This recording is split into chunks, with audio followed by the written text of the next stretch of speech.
Niners apparently spending a lot of time with Najee Harris, according to Najee Harris. What do you make of this? Who's going first? I guess I'll jump in on this one with Najee. I think the thing here is it's interesting because they could go definitely be, it could be a sign that they're going running back in round 2. I'm going to take this conversation a little bit back to the quarterbacks though. It could be that they're going with, really having to go through Najee Harris to get a feel for who Mac Jones is. There was a report that came out this week about how the 49ers, when they were out there, Kyle Shanahan and John Lynch at the pro day for Mac Jones, they didn't talk to Nick Saban about Mac Jones. They didn't talk to him about really any of the players. But the other part about that is Nick Saban also said that the only coach he ever or GM he ever really hears from is Big Out in New England. So, I got to kind of take that for what it's worth. So I would say, I think that for me, I think it's kind of a little bit of an indication of maybe where they're leaning at the quarterback spot. That's definitely a good way to put it. And then I think the only way they can really get Najee Harris is if they do that trade I talked about last week, where you package together your second, your third, your fourth, anything you have, and try and get back into that end of first round where like the Saints are, all those teams, Chiefs, Buccaneers. If you can get one of those picks, maybe Najee Harris falls down there, but I don't see him falling to 43. And so I think I agree with Jack. I think it becomes they're doing their due diligence at other positions. Yeah, I kind of take it a totally different way. So I think that I don't think that they were planning on taking a rookie quarterback until the Deshaun Watson stuff ended up happening. Agreed. I think these 2 future picks were already earmarked towards going to a Deshaun Watson trade.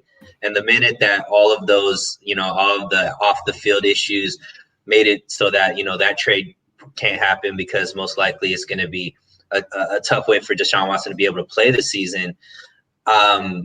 That's when they actually pulled the trigger to move up to number 3. I maybe it's wishful thinking, but I really think that Shanahan thought he was going to get Deshaun Watson and he wanted to pair him up with Najee because he understands how important that running game is. And, that would have been electric to have Watson and Najee in the same backfield. That would have been, something to talk about. And I really think that was plan A. And then, when that fell apart, that's why, they had to end up moving up to number 3. So that's kind of what I read into it from just seeing those reports. Cool. I was about to send it back to Maverick, and I was like, no, he answered already. Yeah, I mean, Jack makes a good point that it could be intel on Mac Jones, but so I guess we need to know who he's talking to. If he's talking to Adam Peters, John Lynch, Kyle Shanahan, and the questions are like, what do you think of that one teammate? Then yes. But if the conversations are between him and running backs coach Bobby Turner, then that could be genuine interest from the 49ers. If it's just Bobby Turner and Najee Harris talking about playing running back in the Niners system, then that means some serious interest. And Bobby Turner historically has reached out to the Niners draft targets in the past before the draft and talked with them a lot. So I lean a little bit towards Suneil here. I think the Niners would love him. I think if they've been scouting Mac Jones, they've got to like Najee Harris. And it's possible if he's there at 43, they'll take him. I don't know if they would trade up for him. I don't know if he'll be there at 43. But yeah, I think they probably like him very much. I mean, he kind of fits their new identity on offense. All the good players on offense break tackles after they get the ball, right? Kittle.